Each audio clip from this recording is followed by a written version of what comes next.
Haruka starts his morning in classic Haruka fashion, waking up after a weird dream and stumbling downstairs, only to find the nerds scheming about another dungeon dive. Curious, he asks what's with their newfound obsession.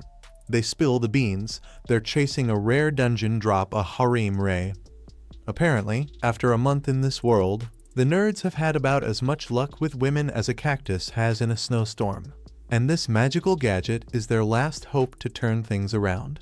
Haruka just wants a quiet, drama-free life, but fate has other plans. The class rep storms in, ready to lecture him. She scolds him for his reckless actions and for not including her in his dangerous adventures, even though she was Tanaka's original target. Haruka quickly apologizes to get her off his case.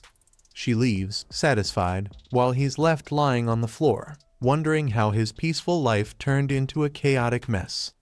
And then it hits him a spark of genius or madness. If he zaps all the girls with the harem ray, they'd adore him too much to be mad, and he could finally vanish into the woods like a proper hermit.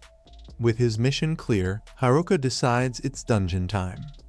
Meanwhile, over at the Lord's mansion, Mariel is in full-on worry mode.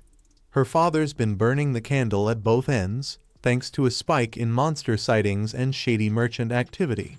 She tries to force him into a tea break, but he insists there's no time for that. Then, like clockwork, a guard barges in with bad news.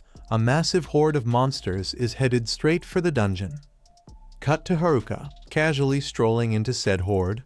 Though it wasn't on his agenda, he figures a little monster slaying might be a good warm-up. Back in town, Mariel rushes to the guild, raising the alarm. The guild master scrambles the troops, and class rep joins the effort. Haruka, meanwhile, is having a blast obliterating orcs. He even one-shots the orc king, because why not? Afterward, he briefly ponders why so many monsters gathered, shrugs it off as not my problem, and resumes his trek to the dungeon. Once there, Haruka expertly sneaks past the guard's translation, avoids people entirely and marvels at the dungeon's design. But with no clue what the harem ray looks like, he's basically playing treasure chest roulette. After several rounds of finding junk, his patience runs out. He decides to hit up that shady merchant back in town for intel. Meanwhile, the town's adventurers stand ready at the gates, primed for an epic showdown. Hours pass. No monsters. Just when they're about to question Mariel's warning, someone emerges from the smoke.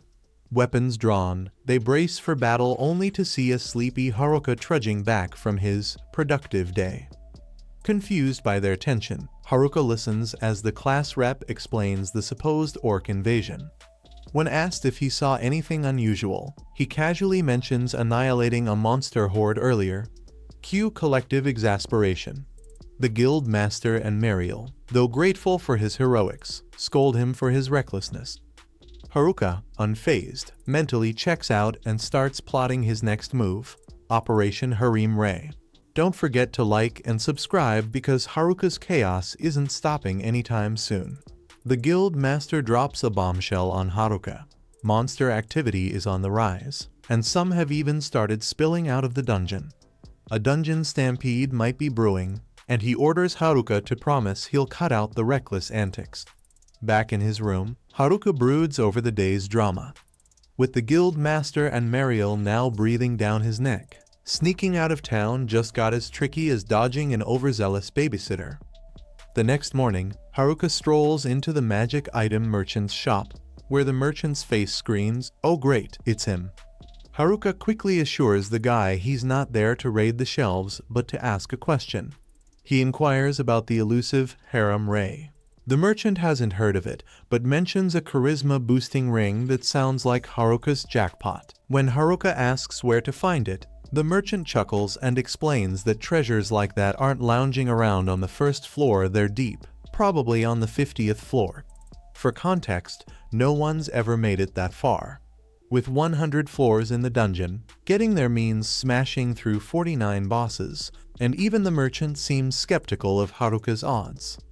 Undeterred, Haruka rushes off to stock up on potions and recovery items, completely oblivious to the nosy classmates eavesdropping nearby. The moment they catch wind of the ring, They sprint to the class rep with the juicy intel. The girls, horrified at the thought of Haruka wielding that kind of power, quickly hatch a plan. After all, a charisma ring on Haruka. That's a recipe for him charming his way into getting whatever he wants. No way they're letting him pull that off. Meanwhile, Haruka, armed to the teeth with supplies, marches toward the dungeon. But his keen senses pick up on something, or rather, someone. He spins around to find the class rep and the entire squad tailing him.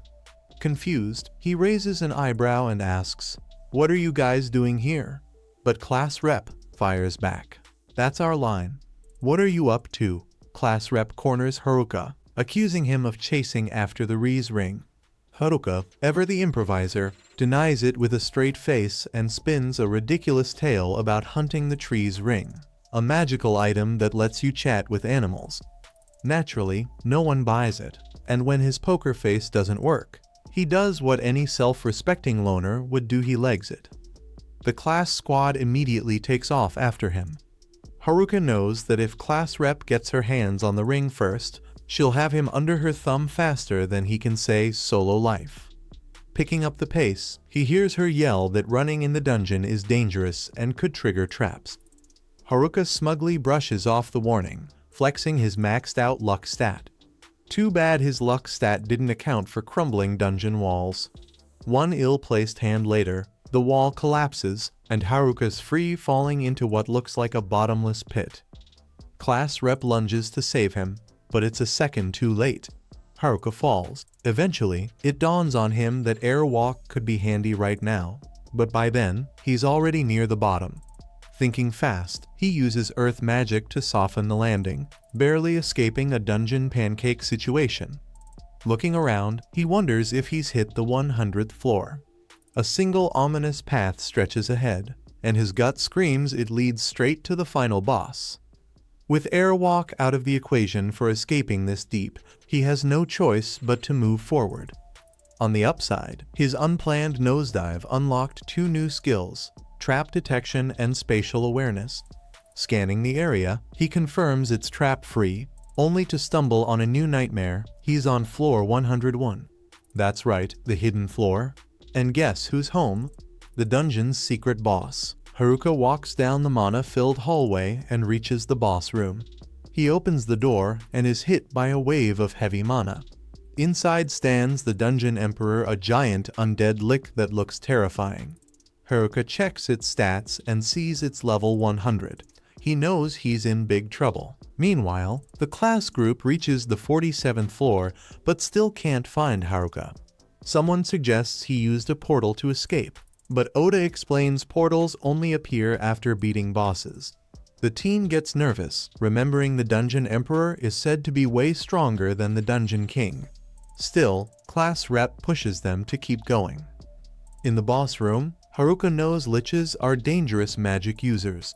He tries to attack by quickly moving behind it, but the lick blocks him with a fast sword strike. Haruka realizes this fight won't be easy. And that's the cliffhanger for episode 8. Don't forget to subscribe so you don't miss what happens next.